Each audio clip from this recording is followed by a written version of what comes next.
Estamos en otra transmisión en vivo por Twitch. En este momento estamos con el equipo de siempre, Nicolás Rivarola, Ramiro Leone, Horacio Justo, estoy yo, Neradros. Y bueno, tenemos noticias por parte de Estados Unidos. Comentanos, Nico. Así es, justamente volvió a la carga política Donald Trump y también volvió a las redes sociales con sus polémicos tweets que a tanta gente nos alegraba todos los días.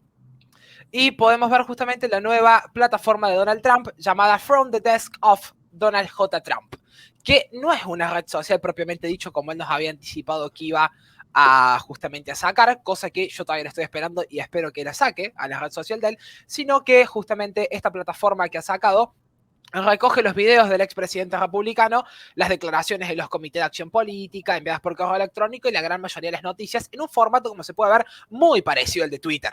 Porque eso hay que reconocerlo, es un formato muy parecido al de Twitter, en el cual también uno puede compartir la noticia por Facebook y Twitter, que ahí me gustaría ver también cómo, a medida que esto se va generando y que la gente va compartiendo los comunicados de Trump, cómo reacciona tanto el algoritmo de Facebook como el de Twitter para ver si realiza la censura la cual sucedía cuando Donald Trump estaba en Twitter y en Facebook, o no sucede. Eso me encantaría saberlo. Y también un poco acá entra en juego la noticia del día más importante, que es justamente que Donald Trump, como bien recordamos, antes de las elecciones, cuando fue todo el conflicto principalmente del Congreso, Black Lives Matter y demás, cada vez lo fueron censurando de todas las redes sociales, Facebook, Twitter, Instagram, YouTube y demás cuestiones, los cuales nosotros hemos sufrido la censura por estos diversos redes sociales nos han censurado justamente por publicar cuestiones de Trump y demás. Hemos recibido menos visualizaciones en videos relacionados analizando la política de Trump y todos los conflictos de Estados Unidos. Y justamente hoy Facebook tiene como, para explicárselo a la gente muy prácticamente, Facebook tiene como una corte suprema que la maneja Facebook también. Y entonces Facebook, la Corte Suprema de Facebook, juzgó las acciones que Facebook tomó contra Donald Trump. ¿Y que dijo claramente? No pasa nada, está todo bien. Está bien que Trump esté censurado y que siga censurado. Una locura que solamente una organización como Facebook con ese poder alguien puede tomar en serio lo que pasó. Es como decirle, che, vos juzgá a tu hijo a ver qué hizo, si está bien o mal, pero ante el público, no internamente. Lo cual fue un poco la cuestión. También hay que recordar que hace poco estuvo el comunicado demócrata pidiendo el ban permanente para Donald Trump en todas las plataformas y redes sociales. Rami. Sí, así es como estabas contando. La Corte Suprema es la Junta de Supervisión justamente de Facebook, la que tomó la decisión de que Donald Trump tomó la decisión y analizó la situación, ¿no es cierto? De que fue correcto y está perfecto que Donald Trump esté baneado de la red. Ahora, eso sí, la Junta de Supervisión lo que aclaró fue de que esto no puede ser por tiempo de una manera permanente, ¿no es cierto? Es decir, en algún momento Mark Zuckerberg va a tener que tomar la decisión de si él en algún tiempo determinado va a volver a las redes sociales. Eso es lo que concluyó la Junta de Supervisión. Y la plataforma de Donald Trump también es una respuesta. Bueno, justamente Donald Trump habló sobre el tema, ¿no es cierto? Y dijo que eh, tanto Facebook, Google y Twitter van a tener que pagar el costo político, así literalmente fue como él dijo, por haberlo eliminado a él de las redes sociales. Y bueno, justamente él contraataca con esta especie de red social donde va a subir sus comentarios, videos, y hablando de red social, él también dijo que la verdad, al final de la entrevista, dice la verdad va a salir a la luz, guste o no, y de una manera mucho más fuerte, mucho más veloz. No sé a qué se estaba refiriendo exactamente, pero bueno, son las palabras que siempre deja Donald Trump. Y hablando de esto de censura y de ataque contra Donald Trump, agrego que en Estados Unidos Black Lives Matter presentó lo que es un petitorio, unas exigencias, 7 demandas, donde están, una de ellas es, exigen que Donald Trump sea permanentemente prohibido en las redes sociales, una de las exigencias, y otra de las exigencias es que Donald Trump no esté prohibido para acceder a un cargo electivo, a cualquier tipo de cargo electivo político, ¿no es cierto? Bueno, esta fue esta es la primera demanda que está en el petitorio, en la página de Black Lives Matter. algo completamente fuera de lugar, descolocado, autoritarista totalmente. Es decir, entramos ya de nuevo a esto que es, a este andamiaje, esta locura que presentan estas organizaciones, incluyendo a las Big Tech y a estas organizaciones como Antifa, Black Lives Matter, que siempre están trabajando para el globalismo constantemente, ¿no es cierto? Esto es lo que está pasando en Estados Unidos. Sí, y referido a esta cuestión también me gustaría agregar dos detalles y después sí darle la palabra a Horacio Guelnera. Primero y principal, que hay que recordar que el gobernador de Florida, Ron DeSantis, noticia que analizamos el lunes, que está en el canal de la Fundación Libre, ha sido uno de los primeros en mandar un proyecto de ley anticensura justamente contra todas estas plataformas, entendiendo todo lo que le sucedió a Trump, claramente.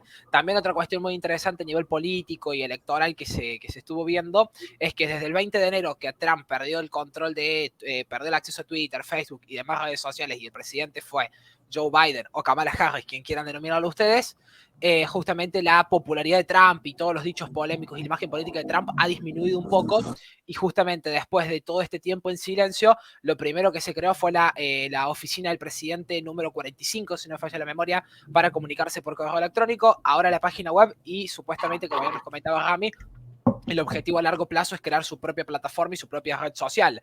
También un poco acá nos viene a decir que Trump no es un muerto políticamente y que él, ya sea como candidato, que ya lo he expresado varias veces, que podría ir como candidato en el 2024 con Ron DeSantis o con una mujer afroamericana, ojo que esa es la noticia que hoy también se difundió. Claramente Trump está más vivo que nunca, ya sea políticamente o como un padrino político para el candidato en 2024. Hay una mención que quiero realizar aprovechando que se encuentra el panel aquí presente, analizando un poco más allá de solo esta suspensión a Donald Trump, que si bien es el eje, creo que hay que tener una mirada un poco más extensa en un fenómeno, que es el siguiente.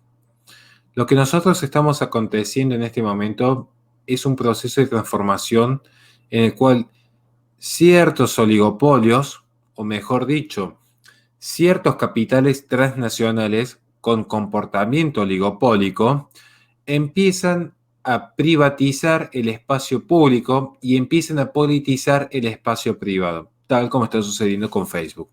Particularmente, y creo que no es un dato menor, si uno se observa detenidamente cómo funciona en aquel panel creado artificialmente, una suerte de justicia interna por parte de la compañía que dirige Mark Zuckerberg, se dice expresamente: Facebook debe suspender la cuenta por un periodo suficiente para protegerla de un daño inminente. Y todo esto es a raíz de considerar de que el ex primer mandatario estadounidense ha fomentado una insurrección violenta, cuando probado está que fue uno de los primeros en clamar por la paz y pedir el cese de la violencia en el Capitolio. Pero a su vez, no se puede dejar de tener en cuenta la forma discrecional que este espacio se escuda. Porque ¿cuál es el gran argumento controvertido? Donald Trump apela a la primera enmienda, tan sagrada para los estadounidenses que la segunda enmienda es creada justamente en defensa de la primera. Y lo que se escuda Facebook es: mi cuerpo, mi decisión, mi empresa privada, mis reglas.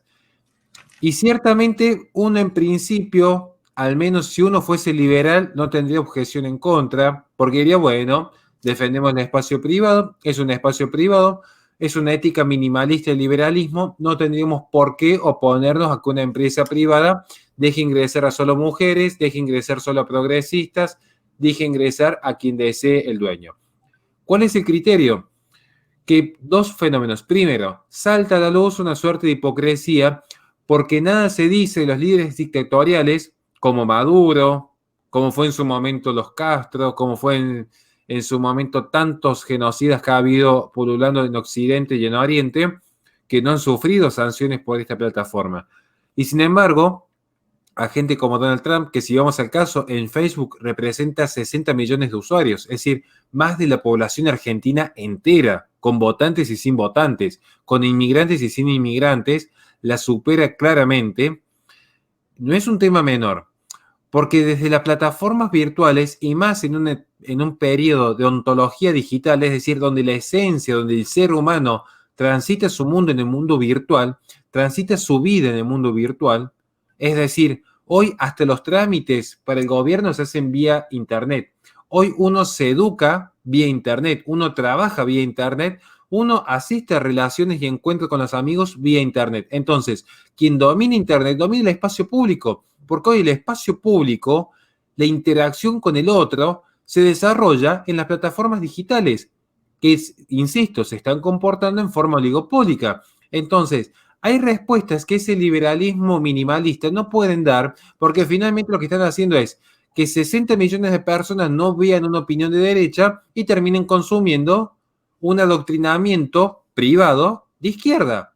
Entonces, estas son las respuestas que no puede dar hoy las viejas divergencias izquierda-derecha, porque hoy el mundo ya ha virado a tal punto que se desdibuja lo privado de lo público. Hoy, de repente, una empresa privada como Twitter marca una agenda política que define luego las relaciones con el Estado. Y no vengan a plantear una utopía de, bueno, vamos al anarcocapitalismo, porque son los primeros detractores de la Edad Media donde no existía el Estado. El Estado es un invento para salvaguardar la propiedad privada de ciertos burgueses. Y ahora con esta propiedad privada se les volvió en contra de estos burgueses, ya no tienen ningún vericueto intelectual para justificar lo que está sucediendo. Porque finalmente es ese propio Estado y esa propia república que tenía que cuidar la propiedad privada, la cual está diciendo, bueno, Facebook y Twitter con su propiedad privada siguen avanzando y marcando la hegemonía del pensamiento a nivel internacional, y mientras tanto los últimos patriotas como Donald Trump, y posiblemente sea el camino a seguir de gente como Abascal o como Bolsonaro, ya pierden vigencia. En un mundo virtual, el espacio virtual posee capital privado, y sin embargo en el mundo virtual se define el mundo real. Esta es la gran paradoja que no pueden dar respuestas a aquellas nociones viejas. Perdón si me he extendido. Y también, bien cortita, si me permiten, hay que recordar la importancia que tuvo Trump durante su campaña de 2016, toda la utilización de redes sociales con la cuestión de la Big Data, que lo analizamos en un vivo con Horacio, de cómo lograr hacer una campaña mucho más centralizada y focalizada en los estados, justamente, en los cuales determinadas necesidades eran más prioritarias que otras, logró hacer esa campaña, cosa similar a lo que hizo Mauricio Macri con Durán Barba en Argentina, lo mismo con Bolsonaro y demás. Por lo tanto, ya las redes sociales dejaron de ser, como bien expresó Horacio, algo meramente de comunicación para la gente, de donde uno va a tuitear algo y listo, sino que es un medio el cual ya directamente es la vida pública de la gente, a pesar de que mucha gente cree que es vida privada, termina siendo vida pública porque lo termina justamente expresando ahí, en lo cual todo el mundo lo tiene, y esa información es el petróleo del siglo XXI. Y ya había empezado justamente Barack Obama en aquellas épocas, en su primer presidencia, por ejemplo, con el tema de las redes sociales, en este caso de YouTube, ¿cierto? Esa fue el principal, el primero.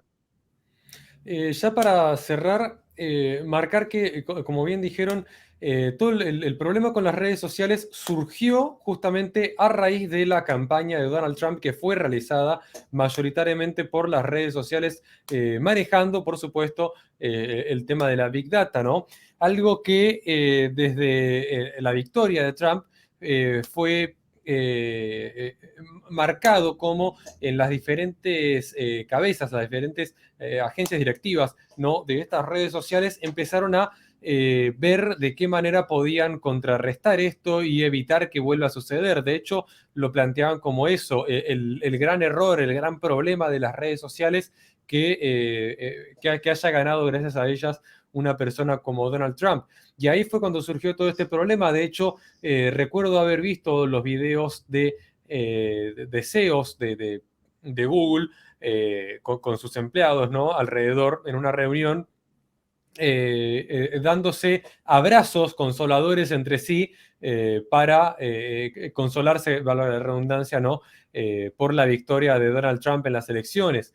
Entonces, ahí fue cuando surgió el verdadero problema, que se dieron cuenta la gente de las redes sociales, quienes las manejaban, que ellos tenían el verdadero poder y que estaban dejando en manos de la libertad, en manos de la libertad individual, ¿no? El discurso que uno puede propagar por las redes sociales utilizándolas correctamente, la forma de definir una elección. Y al saber que tenían esa capacidad, dijeron, bueno, esto no tiene que estar en manos de la libertad, sino que tenemos que utilizarlo políticamente para favorecer a los candidatos que nosotros queremos que se favorezcan y con las ideas que se empiezan a favorecer en base a lo que nosotros querramos. Y ahí inició, por ejemplo, el tema de la corrección política en YouTube, marcándonos lo que teníamos que decir, lo que no teníamos que decir, con la excusa, por ejemplo, de los contenidos violentos en YouTube, que se pasó a hacer contenidos violentos, por ejemplo, un ataque con una navaja al cuello de una persona por un acto terrorista,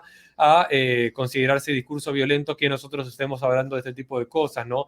Y así empezar a perseguir a los creadores de contenido para que hagan un contenido family friendly, un contenido para toda la familia que no ofendiese a nadie, ¿no? Pero después cuando habían contenidos que eran de izquierda, que tenían que ver con temas sexuales, con temas incluso violentos, hablando en contra, por ejemplo, personas negras hablando en contra de las personas blancas y amenazándolas de muerte, eso no era censurado porque no entraba dentro de lo que ellos consideraban discurso de odio, ¿no?